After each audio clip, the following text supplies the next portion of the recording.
Bogus मतदार बाद व्हावेत आणि डबल मतदार नोंदणी नसावी यासाठी निवडणूक आयोगानं महाराष्ट्रासह 22 राज्यांमध्ये SIR म्हणजेच मतदार याद्यांची सखोल तपासणी मोहीम सुरू केलेली आहे आणि 30 एप्रिलला SIRच्या पहिल्या टप्प्याचा आढावा घेतला जाणार आहे। मतदार केंद्रांवर सुद्धा SIR प्रक्रिया सुरू झाली असून बूथवर BLOच्या टीमकडून SIR प्रक्रिया राबवण्यात येणार असून 2002 ची मतदार यादी ग्राह्य धरून या सगळ्या संदर्भात मॅपिंग सुरू आहे।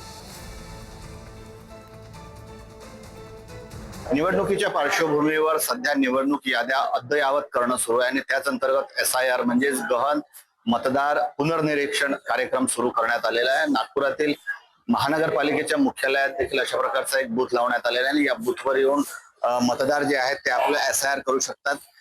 नेमकं काय करू शकतात आणि काय नाही हे जाणून घेण्यासाठी आपल्यासोबत मॅडम आहेत। मॅम, काय सांगाल, ही कशा प्रकारची प्रक्रिया आहे आणि मतदारांसाठी ही काय प्रक्रिया आहे, काय करावं, कसं करावं, काय सांगता येईल डिटेलमध्ये?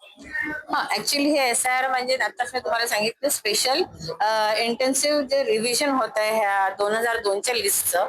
तर यामध्ये असं आहे की ते जुने मतदार आहे ज्यांची नावं 2002 मध्ये आहे, जे फॅमिलीचे मुख्य आहेत, फादर आहे किंवा त्यांचे जनरेशनचे ग्रँडफादर आहे। तर आताची जनरेशन जी आहे आणि ऍक्च्युली ते पण जे 2002 लिस्ट मध्ये होते त्यांची जी करंट लिस्ट मध्ये त्यांचं मॅपिंग म्हणजे अश्युरन्स करत आहे आम्ही टॅली करून की ते ऑलरेडी इथे आहेत।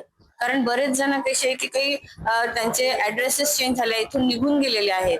तर त्याच्यामुळे काय होतं की जिथे ते जातात तिथे ते लोक नवीन आपलं वोटर ID काढतात। मग दोन ठिकाणी हे वोटिंगचं त्यांना अधिकार ते योग्य नाही, कारण एकाच ठिकाणी मतदाराला वोट करण्याचा अधिकार आहे। मग त्याच्यामध्ये डबल नाव जी आहे ती डिलीट कशी होतील? तर हे जे SIR आहे त्याचं एक मोठं म्हणजे एम हाच आहे, या माध्यमातून एकाच ठिकाणी तो व्यक्ती की आपण 2002 ची मतदार यादी ग्राह्य धरतो, बेस त्याला पकडतो, त्या यादीत जर नसेल आणि त्यानंतरची जी तरुण पिढी असेल त्यांनी काय करावं? तर जी तरुण पिढी आहे त्यांचं मॅपिंग आम्ही असं करत आहे की त्यांचे जे पेरेंट आहे, फादर किंवा मदर किंवा त्यांचे ग्रँडफादर, त्यांच्याशी आम्ही मॅपिंग करत आहे त्यांचं जे यंग जनरेशन आहे आणि तिथे प्रोव्हिजन दिले आहे की हे रिलेशन त्यांच्याशी काय आहे म्हणून।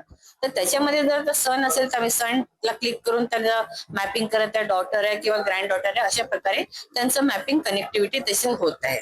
खूप खूप धन्यवाद। जितेंद्र शिंगाडे, पुढारी न्यूज, नागपूर।